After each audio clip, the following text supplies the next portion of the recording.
Muy buenas tardes, les saluda Marta Samarripa a través de Progre TV. Estamos en nuestra página www.movimientoprogresista.mx y nos da muchísimo gusto saludar hoy al ingeniero Cuauhtémoc Cárdenas Solórzano. Muchas gracias por estar con nosotros. Gracias. Al contrario, Marta, qué gusto. Y felicidades porque el 1 de mayo es el cumpleaños número 80. Nada más. Que no se notan. Pues, según... ¿Cuál es el secreto? No, pues estar tranquilo simplemente. Y trabajar mucho. Y trabajar cuando se puede. Quisiera preguntar en vista de lo que hemos pasado con el tema de la reforma energética, de donde ha sido pues una persona que ha encabezado esta lucha para que no se aprobara, preguntar si pudieras explicarnos qué significa para ti el nacionalismo. Bueno, primero es la defensa del país, el que México pueda tomar decisiones de acuerdo a sus intereses, ajenos o incluso contrarios a los del país y a los de la mayoría de los mexicanos. Esto es el nacionalismo en América Latina, a diferencia de otros nacionalismos, ha sido un nacionalismo de defensa de los intereses nacionales, de los recursos naturales, de la mejoría de los niveles de vida de la población. Entonces, este es lo que yo considero que tenemos que seguir impulsando. ¿De dónde nace en ti el nacionalismo? Mira, yo creo que de la formación que he recibido en el hogar de mis padres, en escuelas, en los compañeros, en mis lecturas, cómo se va formando el propio pensamiento y, en este caso, el criterio social, político que uno va adquiriendo con el tiempo, ¿no? De cuando tú eras muy joven y acompañabas a tu padre, el general Lázaro Cárdenas, a lo largo de todo este camino, ¿México ha ido perdiendo nacionalismo? ¿Los mexicanos? México ha ido perdiendo soberanía, México ha ido perdiendo capacidad para decidir en función de sus intereses propios. México ha ido, desafortunadamente además, perdiendo la población, la gran mayoría de la población, condiciones de vida. Esto es, estamos con más pobres, sobre todo yo diría los últimos 30 años. Esto es de los gobiernos neoliberales, tanto del PRI como del PAN, incluyendo el actual. Hemos ido perdiendo soberanía, tomamos decisiones cada vez más arrinconados, menos en función de los intereses del país. El país se ha desindustrializado, tenemos un campo en condiciones de precariedad, tanto desde el punto de vista productivo y no digamos desde el punto de vista social. Campos en muchas partes abandonados, condiciones de vida cada vez más difíciles para la población rural. Tenemos un altísimo índice de pobreza. En estos días se da el dato de que casi el 54% de los jóvenes está en condiciones de pobreza y en muchos casos de pobreza extrema. En algunas regiones, principalmente las indígenas, más del 80% de niños y jóvenes en condiciones verdaderamente de pobreza y de enormes dificultades simplemente para vivir.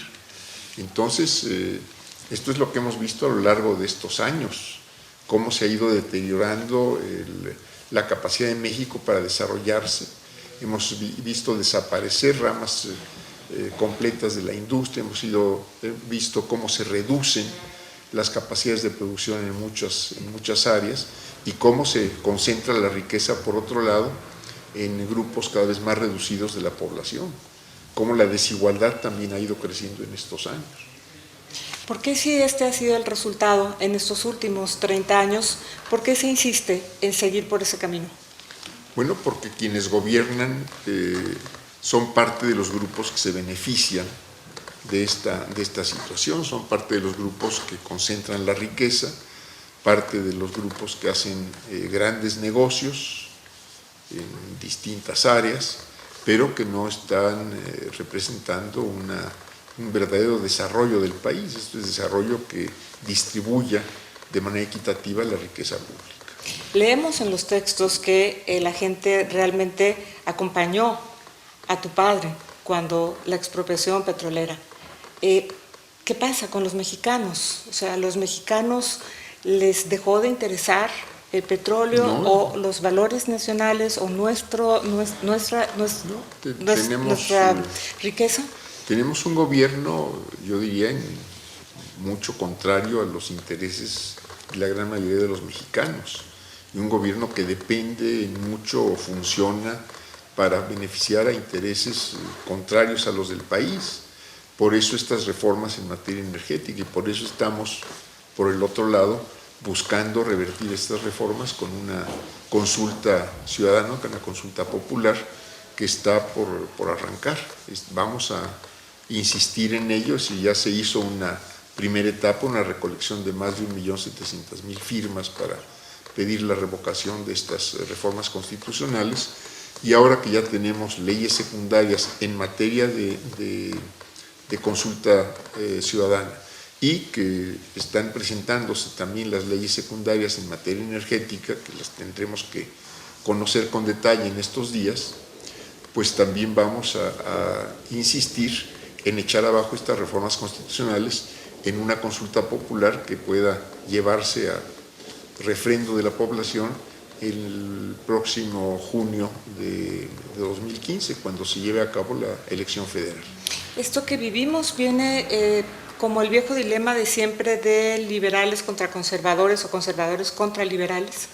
Pues es parte, es decir, si lo queremos ver en esos términos, son corrientes de pensamiento y de acción política que han ido, pues yo diría, una en favor de ampliar las libertades, de fortalecer el ejercicio de la soberanía del país, de lograr más participación de la gente en las grandes decisiones, y otra corriente que ha ido pues para reducir el grupo de personas que toman decisiones, para concentrar la riqueza en pocas manos y para funcionar principalmente en función de intereses extranjeros. Hay una, digamos, corriente nacionalista y hay otra corriente, y hay además un pensamiento de izquierda. Sabemos que tú eres nacionalista. ¿Eres izquierda? Pues yo diría, es muy difícil ubicar. Yo creo que hay muchas izquierdas, y también diría yo hay muchos nacionalismos. Hay nacionalismos de derecha y hay izquierdas pues electorales, hay izquierdas no electorales, es muy difícil decir o quién puede calificar quién está en la izquierda o quién no está en la izquierda. Entonces no hay ningún juez, lo pongo entre comillas, o alguna autoridad que pueda decir tú sí cabes o tú sí estás o tú no estás. Entonces ahí son autodefiniciones, ¿no? ¿La tuya? Yo me identifico con los principios avanzados de la Revolución Mexicana. También dentro de la Revolución hubo varias tendencias, y yo quiero identificarme con los principios más avanzados de la Revolución Mexicana. El ejercicio pleno de la soberanía nacional, el que haya equidad en las oportunidades para todo el mundo, para progresar en la vida, para formarse, para tener acceso a la educación, al trabajo, a la salud, a los derechos fundamentales, el que el país pueda desarrollarse también con equidad respecto a otros países, en una relación de igual a igual. En fin, esto es por lo que muchos estamos luchando aquí en México. Si nos regresamos hacia un poco varios años atrás, vemos tecnócratas de un lado, nacionalistas del otro lado. ¿Esto que estamos viviendo es consecuencia de ese cambio de rumbo en el país en los tiempos de Miguel de la Madrid? Pues yo no diría nacionalistas del otro lado, sí diría yo tecnócratas, neoliberales por un lado, entreguistas, yo agregaría este calificativo, y por otro lado quienes estamos en una posición democrática y progresista, fundamentalmente diría yo democrática y progresista. ¿Qué se pactó en aquel momento entre Carlos Salinas y el Partido Acción Nacional? No sé qué se haya pactado, pero lo que a mí me queda claro es que desde 1982, para tener una fecha, en fin, para poder empezar a tener alguna definición, se ha puesto en práctica en el país una política entreguista, una política que privilegia a unos cuantos, una política que concentra la riqueza también en unos cuantos, y que ha generado, pues ahora, en estos 30 y tantos años de aplicación, más del 60% de pobres en el país, pues la mitad de la fuerza de trabajo de la población activa no tenga un trabajo formal, que haya una enorme desocupación real. Son los resultados de estas políticas neoliberales que se han puesto en práctica. Hemos leído que en diferentes sexenios se fue abriendo cada vez un poco más esas áreas reservadas para el Estado en materia de petróleo, en materia de gas, en materia de electricidad. ¿Se puede decir entonces que este pacto que se acaba de vivir ahora en el sexenio de Enrique Peña Nieto es consecuencia de lo que pasó en 1982? Bueno, yo diría que hemos ido de mal en peor en cualquier sector que uno tome. Y yo no hablaría del pacto, esto que se llamó el Pacto por México. Yo creo que ahí hubo pues, distintos tipos de decisiones y de debates. Y en el caso energético, pues fue una decisión fundamentalmente del gobierno, pues del partido del gobierno, del PRI y de Acción Nacional, que impusieron la mayoría que tienen en ambas cámaras para que pudieran pasar las reformas constitucionales. ¿Qué opinas, pudieras compartirnos, una vez que ha sido aprobada, de lo que esto significa para México, esta reforma energética en donde se hace este cambio al artículo 27 constitucional y al artículo 28 constitucional? Bueno, significa que petróleo y electricidad pierden su condición de sectores estratégicos. Quiere decir que se considera tanto al petróleo como a la electricidad como pues, recurso, en un caso servicio, en otro caso prescindibles, entonces que no importan al Estado, es decir, se les trata como a cualquier otro producto o servicio de los que puede prescindirse, que no son fundamentales para la vida económica, social del país, queda abierto, particularmente el caso del petróleo, a la depredación. Ya vivimos esa época y esa etapa previa a 1938. Vamos a tener un manejo irracional, irresponsable de las reservas petroleras. El Estado, ya con las decisiones que se han tomado a la fecha, está cediendo, está dejando el 20% de los campos petrolíferos, de las reservas que ha descubierto y que ha gestionado Petróleos Mexicanos, ya las está dejando a que sean otros grupos empresariales los que manejen este porcentaje de la riqueza petrolera del país, y no sabemos qué estén planeando más hacia adelante, todavía no lo vemos, pero seguramente una política de depredación que no va a dejar más que yacimientos vacíos para las generaciones futuras. Es decir, ¿todavía podría faltar algo peor que nos afecte más? Bueno, sí, porque esta política más mala está empezando. Si estamos hablando de que se les da ese 20%, estamos hablando entonces de que México va a tener más de esa pobreza del 60% del que aludías. Bueno, seguramente esta política, al acentuarse, pues no va a generar empleos. Esto es, la política petrolera que tenemos actualmente ciertamente genera un cierto número de empleos, pero si en vez de estar exportando el petróleo lo transformáramos en el país, aquí estaríamos creando empleos en la industria petroquímica, en la producción de combustibles, y lo que seguramente veremos en el futuro, si es que no logramos echar abajo la reforma constitucional, que yo espero que sí lo logremos, pues será justamente una política donde las reservas empiecen a exportarse, a venderse a quien las quiera comprar y a dejarnos aquí pues yacimientos vacíos.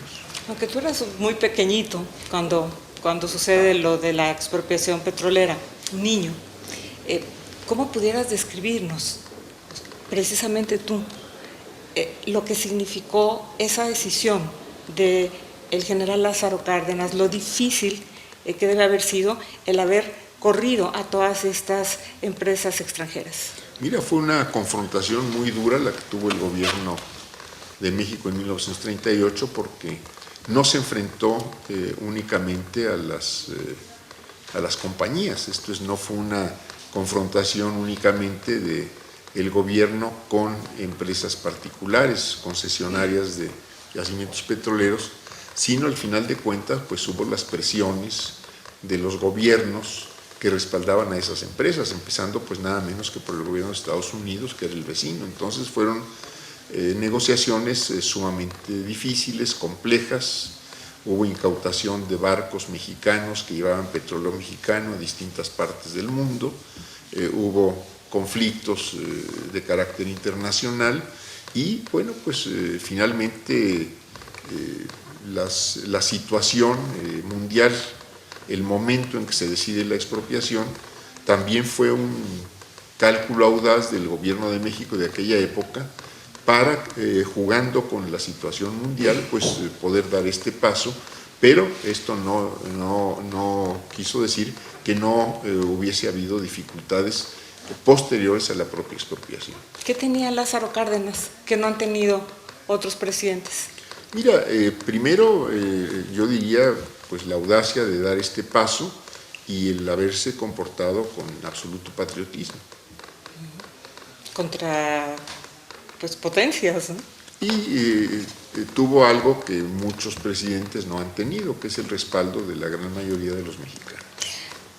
¿Hay alguna plática que recuerdes en particular en años posteriores con tu padre acerca de ese tema, algo que te marcara una huella especial? Pues en casa era frecuente que las pláticas con amigos, etcétera, pues yo escuchara cómo se había dado este paso, quienes habían participado en estas decisiones, en la preparación de los decretos, en cómo había sido la vida en los campos petroleros anteriormente a la expropiación. En fin, digo, todo esto pues era plática corriente en muchos momentos en la vida familiar. Cotidiano. Así es. Se podría decir cotidiano. Pues no tanto así de todos los días, pero sí con frecuencia. Muy seguido.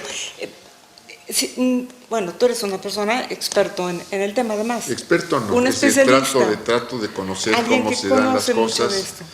Trato de informarme, nunca he trabajado propiamente en la industria petrolera, pero trato de estar informado de qué pasa particularmente en la política petrolera en México. Leemos pues que México ha vivido de Pemex, ha vivido de su industria petrolera. Explícanos cómo ha sido eso posible y cómo va a ser ahora que no vamos a tener esto. Efectivamente, a raíz de la expropiación, la industria petrolera ha sido, yo diría, pues una de las principales conductoras del crecimiento económico y de la industrialización del país. Esto es, por mucho tiempo, por muchos años, de 1938 por lo menos hasta 1982, la industria petrolera abasteció los mercados nacionales, prácticamente no hubo exportación de petróleo crudo y pues aquí se producían los combustibles que se consumían. Aquí empezó a desarrollarse la industria petroquímica con recursos nacionales, donde participaron empresas nacionales privadas, empresas extranjeras privadas. Pemex también participó en el desarrollo de la industria petroquímica, que me parece que es un esquema que debía fortalecerse, que debía impulsarse. Pues es a raíz de este cambio de políticas ya neoliberales, cuando prácticamente se abandona la industrialización del propio recurso petrolero, se deja de agregar valor al recurso. Esto genera que no haya creación de nuevos empleos, que no se impacten los desarrollos regionales, que es decir, que no haya nuevos productos con los cuales competir tanto los mercados internos como los mercados internacionales, y en un momento dado que al abandonar incluso la industria petroquímica, que se reduzcan las capacidades de producción y que estemos importando petroquímicos que podíamos estar exportando. Es decir, se abandona a Pemex, se abandona a la industria. Se abandona, se le ve como una fuente simplemente de recursos fiscales, y hoy Pemex aporta principalmente por los impuestos, derechos, etcétera, que hay en la producción de crudo, el 35% de los recursos fiscales. ¿Cuándo podía aportar eso y más en impuestos? Pero a partir de que fueran impuestos que pagaran las industrias que estuvieran aprovechando el petróleo, en generar empleos, en crear nuevos productos, en abrir nuevos mercados, nuevas oportunidades para el país. O sea, queda la impresión que a pesar de que no la dejaron reinvertir y que pudiera estar renovándose su tecnología, queda la impresión de que a pesar de eso, Pemex le ha dado mucho a México. Le sigue dando, le sigue dando, y lo que uno no entiende es por qué ceder pues parte de la gallina de los huevos de oro cuando es pues la fuente principal, sin duda alguna, de ingresos para el erario público. ¿Cómo entender que se le diga a la gente es que nosotros no podemos y tenemos que traer la tecnología de afuera? Bueno, eso es falso totalmente. Pemex tiene acceso a cualquier tecnología, como lo tiene cualquier empresa petrolera del mundo. Tienen acceso a cualquier tecnología para aguas profundas, muy profundas, para aguas someras, para explotaciones en tierra, para utilización de gas o de petróleo en cualquier tipo de formaciones geológicas. ¿México podría explorar en aguas profundas? Ya lo ha hecho y ya tiene pozos productivos en aguas profundas, localizados. Entonces no hay razón para... Ahora, lo que hay que discutir es si ya es oportuno entrar a aguas profundas. ¿Por qué habría que discutir eso? Bueno, porque no hace falta, entonces ¿para qué meterse a lo más difícil cuando todavía hay recursos más baratos que pueden generar más utilidades? Entonces lo que aquí estamos viendo es que pues lo que quieren hacerse es alguien quedarse con esa parte de la gallina de los huevos de oro. ¿Sabemos quiénes? No sabemos quiénes todavía, pero seguramente lo vamos a saber muy pronto. Estas compañías que regresan al negocio del petróleo en estas condiciones desfavorables para México, ¿son las mismas o son otras de las que corrió el general? Seguramente van a ser las mismas o muy parecidas. Es difícil decirlo en este momento. ¿Cuál sería tu opinión sobre Pemex? ¿Qué lugar ocupa a nivel mundial a pesar de la situación que ya hemos hablado? Pemex es la empresa o el organismo petrolero más rentable en el mundo.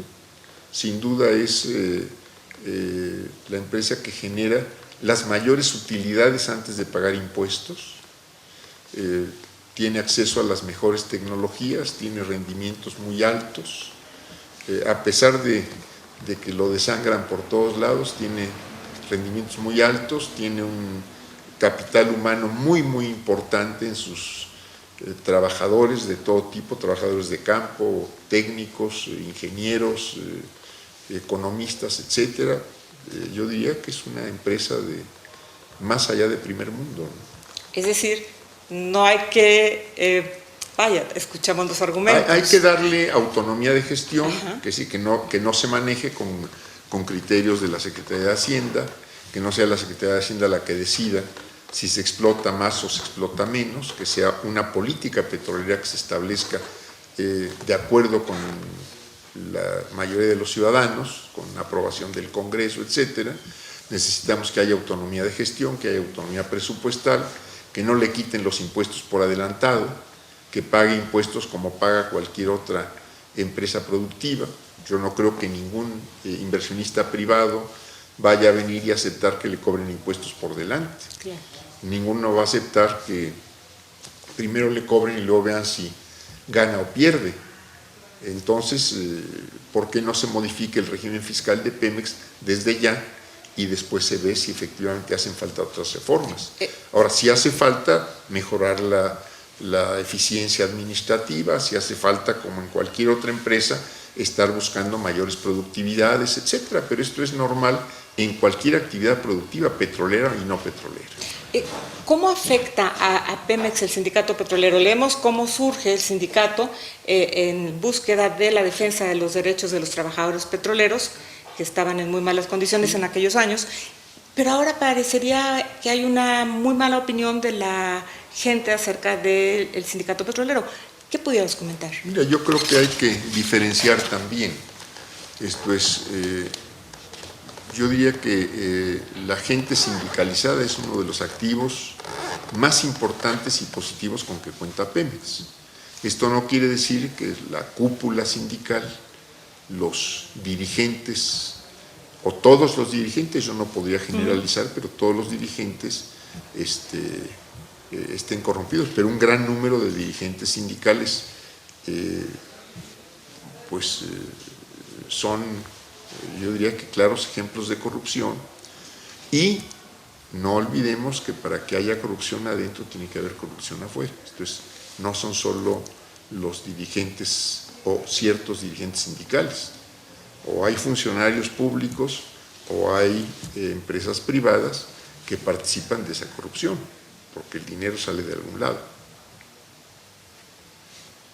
¿Esto pudiera ser parte del desapego aparente de la gente hacia el destino de Pemex en estos días? Es parte de la confusión. Esto es, yo diría que un trabajador de campo, el que está soldando, el que está trabajando en una perforación, el que está en las plataformas de alta mar, son trabajadores de primera calidad y que trabajan con, yo diría, con absoluto apego a su trabajo y con absoluta honradez. Ahora, esto quiere decir que si anda mal algún dirigente o si anda mal alguien, bueno, pues el Estado mexicano tiene la obligación de poner orden en sus negocios. El Estado mexicano tiene la obligación de perseguir a los delincuentes. El Estado mexicano tiene que lograr que no le roben ni unos ni otros, ni gente de adentro ni gente de afuera. Entonces no es el sindicato y menos la institución como tal. Son fulano y sutano que en todo caso están cometiendo delitos o desvíos o acciones de carácter irregular. Porque parecía que esta imagen pesó más en la gente que el saber, bueno, de Pemex vienen las escuelas, de Pemex vienen los hospitales, de Pemex vienen las carreteras. Así es, así es. Es un poco como un contrasentido, ¿no? Así es.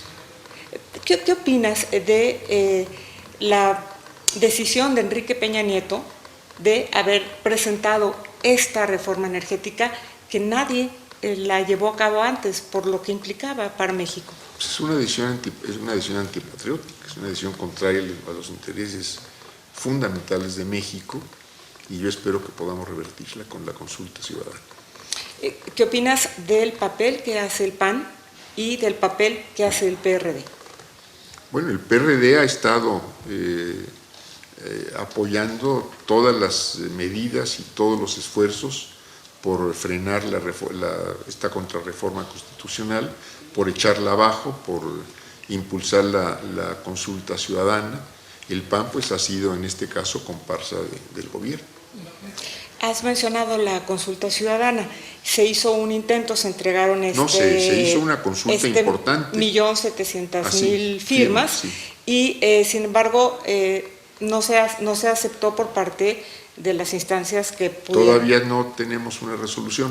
Es posible que todavía se acepte. Pero en todo caso se va a repetir el ejercicio y vamos ahora con la nueva legislación a agregar firmas a las que ya se tienen. De todas maneras, ustedes ya habían rebasado el 2% que así es, y esperamos pedía. Rebasarlo todavía. ¿Qué pasa si no se pudo concretar, al menos hasta ahora, cuando estaba en efervescencia el tema, en discusión de la reforma energética?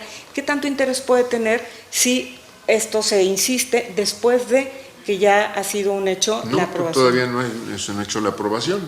Bueno, por un lado están efectivamente aprobadas las reformas constitucionales, pero para echarlas abajo tenemos que esperar, y esto lo sabíamos desde que se convocó a reunir firmas, que esto tenía que esperar hasta junio de 2015 para someterlo a consulta ciudadana. Esto no se va a dar antes. O sea, no es algo que podía haber sido antes de No. Tiene que ser en una elección. En una elección Tiene que federal, ser una eso elección. es lo que dice la Constitución.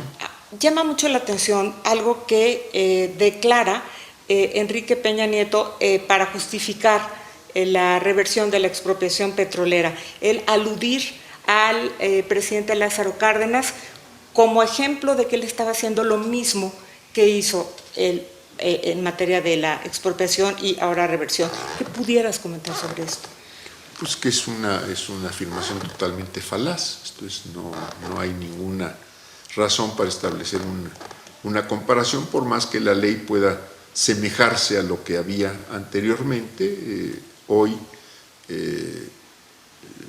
lo que está poniéndose en práctica es justamente revertir la expropiación. Él, sin embargo, alude a que es que él dijo y saca un párrafo, está sacando de contexto, porque hubo molestia por muchos sectores que escucharon esto. O sea, la gente se enojó porque dijo, bueno, pues esto es lo contrario de lo que hizo Lázaro Cárdenas. O sea, Justamente sí, había una legislación efectivamente que se completó hasta 1960, cuando se prohibieron los contratos en materia petrolera, se habían solo prohibido las concesiones, pero la práctica misma pues llevaba justamente a que fuera el Estado el que se hiciera cargo de toda la industria petrolera. Y ahora esta reforma lo que busca es ir sacando al Estado de la industria petrolera. o sea, tú saliste y hiciste la aclaración en su momento. Pues a dejar claras las cosas, esto es qué es lo que había sucedido y cómo se habían manejado las cosas en el tiempo. ¿Ves tú que realmente sea posible cuando el gobierno pues está actuando de una manera que para muchos es autoritaria y sin tomar en cuenta a la gente? ¿Ves tú realmente posible que reuniendo todas estas firmas se pueda dar un cambio así cuando al parecer está todo controlado en ese momento en México? Pues las firmas es una cosa, yo no tengo ninguna duda de que se pueda reunir el número de firmas necesario para convocar a la consulta. Y yo confío en que la mayoría de los mexicanos, al ser consultados sobre este tema en particular, echen abajo la reforma constitucional. ¿Te definirías como un demócrata, como un hombre que ha hecho lo más posible en toda su trayectoria política en favor de la democracia mexicana? Pues sí, como muchos, como muchísimos más mexicanos. Como muchos mexicanos. Muchísimos. Me llama mucho la atención y quería preguntártelo, a lo mejor es algo que mucha gente sepa, pero yo no lo sabía. Bueno, tú eres candidato a la presidencia en 3 ocasiones. En la primera, bueno, donde la mayor parte de la gente, y lo consignan los libros, tú ganaste. Así parece. Así parece. En la segunda. En la segunda no. Y en la tercera, ¿es verdad que doña Amalia te dijo que para qué ibas a dar otra vez a la tercera y que dabas vueltas a la noche? No sé de noche? dónde sacaron. ¿Lo leíste? Sí lo leí, pero no sé de dónde sacaron. No es cierto. No, nunca. ¿Qué opinaba ella de esta carrera política de su hijo y de estas 3 candidaturas? Pues siempre fue solidaria con mis decisiones. Entonces, nunca dijo. Nunca opinó respecto a las decisiones que no le correspondían a ella, como lo hemos hecho siempre en familia. Muchas veces somos consultados por cualquiera de los hijos para una decisión de cualquier cosa. Podemos dar una opinión, pero nunca interferir en una decisión. Sí, sonaba un poco como raro, ¿no? Pero mejor verificar con la fuente. 1989, el primer presidente del PRD. ¿Qué diferencia hay entre este PRD de 1989 y este PRD de 2014? Bueno, pues el PRD en 89 está naciendo, hoy es un PRD de 25 años. ¿Ha mejorado o ha empeorado? Mira, yo creo que ha tenido logros muy importantes, mejor calidad de las elecciones, principalmente de 1997 para acá.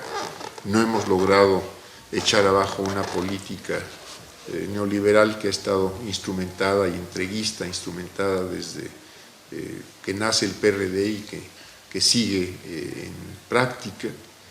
No hemos logrado que haya mayor atención a los problemas de carácter social. Nunca hemos sido mayoría en las cámaras, ni hemos llegado al gobierno de la República. Pero yo diría que muchos logros de muchos cambios importantes que se han dado en el país se deben justamente a la acción que ha llevado a cabo el PRD. Ahora, el PRD necesita en este momento, desde mi punto de vista, fortalecer sus bases territoriales, hacer crecer principalmente donde las votaciones no le han sido favorables, donde han sido bajas, tener una propuesta que la gente entienda con más claridad, terminar con los conflictos internos de corrientes. Pues el PRD nace sin corrientes, hoy es un PRD que se maneja en muchas decisiones, en sus decisiones principales por cuotas. Me parece que esto ha distorsionado la vida interna y ha frenado el crecimiento del partido y que esto debiera corregirse. Pareció cimbrarse el salón en Huastepec, cuando se escucha tu discurso, Cuauhtémoc, y hablas sobre estas corrientes del PRD y la manera como se está manejando. y sin embargo no cambiaron. ¿Por qué? Pues pregúntales a los que no cambiaron, no me preguntes a mí. ¿Podrías retomar un poco esta puntual crítica o posición que tú fijas en Huastepec y que le dices a todos ahí, en su cara, acerca de lo que está pasando con el PRD y las corrientes? Bueno, es mi punto de vista, pueden estar de acuerdo o no estar de acuerdo, y no me toca a mí en este caso, o no tengo capacidad para tomar decisiones dentro del partido. Pero no es hacia donde se pensaba llevar el PRD, supongo. Es hacia donde yo creo que debiera ir. Quizá otros no consideren lo mismo. Es decir, el PRD no nació para que se convirtiera en un grupo de tribus o corrientes. Yo lo veo así, pero repito, hay quienes pueden tener una visión diferente. El PRD ha tenido 2 candidatos presidenciales muy fuertes y, sin embargo, tú acabas de aludir a no tener la mayoría en las cámaras. ¿Por qué? O sea, pues porque los mexicanos han votado de un modo distinto. ¿Por qué no se vincula la figura de un candidato presidencial fuerte, como han sido ustedes, me refiero a ti, Andrés Manuel? ¿Por qué no se vincula esto con la gente que está buscando un escaño por parte, ya sea en Cámara de Diputados o Senado? Porque así se dan los votos son diferenciados en muchos casos y así se dan los votos. ¿Tú querrías un PRD diferente a lo que tenemos ahora? Yo querría ahora? un PRD más activo en la construcción de sus bases territoriales, querría un PRD más activo en las propuestas que lo acerquen a la gente, querría un PRD más activo en el terreno internacional, querría un PRD más activo en cuanto al contacto de los dirigentes municipales, estatales, nacionales, con las bases del propio partido. ¿Dirigencia sí o dirigencia no para Cuauhtémoc Cárdenas? Yo no voy a competir. Ya es una decisión definitiva. De no contenderse. Sí. Y si se retomara esto de la candidatura de unidad. Pues si los que deciden estas cuestiones lo plantean, pues habría que ver en qué condiciones lo plantean y pues puede haber dos respuestas, o sí o no. ¿Qué opinas de la actual dirigencia del PRD? Mis respetos y mi amistad. Para algunos es una pregunta que yo retomo como mía. ¿Por qué una alianza con Nueva Izquierda, conocida popularmente como Los Chuchos? ¿Una alianza de quién? ¿Tuya? No, yo no tengo alianzas ni con absolutamente ninguna corriente del PRD. Repito, mi respeto y mi amistad a todos los miembros del PRD en la corriente que se encuentre. Movimiento Progresista, Nueva Izquierda, IDN, todas las corrientes del PRD tienen mi amistad y mi es decir, respeto. El que te vieran en mítines que convoca la actual dirigencia Nueva Izquierda, eso no significa que haya una alianza del ingeniero Cuauhtémoc Cárdenas con Bueno, esta muchos corriente. me vieron hace unos días con el senador Javier Corral y no soy miembro del PAN ni seré miembro del PAN. Sí, y a él le dicen que si se quiere venir al PRD, ¿no? Yo no sé quién le diga, pero yo respeto las posiciones de cada quien. ¿Qué opinas de Andrés Manuel López Obrador? Mi respeto para Andrés Manuel, tomó sus propias decisiones. Pero ¿cómo lo ves a él? Desde un político hacia una visión de otro político. Como dirigente de un partido hoy todavía en formación, que seguramente será partido político en unos días o semanas. ¿Hay una amistad, hay una buena relación? Hay una relación personal cordial. ¿Qué opinas de Marcelo Ebrard? Es compañero de partido, es mi amigo, tiene mi amistad y mi respeto. ¿Lo ves como alguien que pueda en cierto momento ser un dirigente del PRD? Eso lo va a decidir él y la base del PRD. ¿Lo ves como un candidato presidencial en 2018? Lo va a decidir él y quienes lo puedan apoyar en esa condición. ¿Tú votaste por Andrés Manuel? Yo voté por Andrés Manuel. ¿Por quién votarías en 2018? Por el candidato de mi partido. El que sea. ¿Según? Hay una sensación de desesperanza, de desazón en el país que se siente, por lo que tú aludías al principio. Esta pobreza, esta falta de empleo, esta falta de oportunidades para los jóvenes. ¿Qué sigue? Pues sigue tratar de revertir esa situación, tratar de que la realidad del país sea otra. Eso es lo que sigue. ¿cómo se podrá hacer si seguimos en el mismo camino neoliberal? Cambiando de camino. ¿Cómo podremos convencer a todos de que hay que cambiar de camino? Pues tratando de convencerlos, Marta, no hay otra forma. Leo, y esto creo que esto sí es una cosa que es evidente, que tú sigues en la lucha y sigues trabajando. ¿Cuál es tu próximo objetivo? Mi objetivo central es que México cambie, que tengamos un país soberano y que tengamos un pueblo en desarrollo y con sus grandes necesidades satisfechas. Mencionaste hace un momento a el senador panista, a Javier Corral. ¿Qué coincidencias tienen en la ley Telecom? Pues que no favorezca monopolios, que se ha de decir que no retrase el apagón analógico, esto es el avance tecnológico en esta materia, que podamos tener televisoras universitarias, comunitarias en mucho mayor número, que haya otros grupos privados compitiendo en radio y televisión, en fin, yo creo que esto es en lo que estamos fundamentalmente coincidiendo. Si dependiera de ti, ¿qué harías para los jóvenes? Pues abrirles todo tipo de oportunidades en el país, esto es trabajo, educación, deporte, esparcimiento, condiciones de vida para que puedan desarrollarse en el presente y no pensar que el joven es solo futuro. Mencionaste los campesinos, ¿qué harías por los campesinos? Una política hacia el campo totalmente distinta, esto es de recuperar las condiciones productivas del campo, crear los instrumentos de crédito que han desaparecido, las instituciones de asistencia técnica, la organización de los productores región por región, en fin, todo esto es lo que hay que hacer en el campo.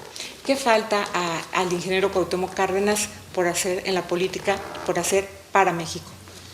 Pues no sé, esto es, no veo hacia adelante, pero yo voy a seguir en el mismo camino. En la misma lucha.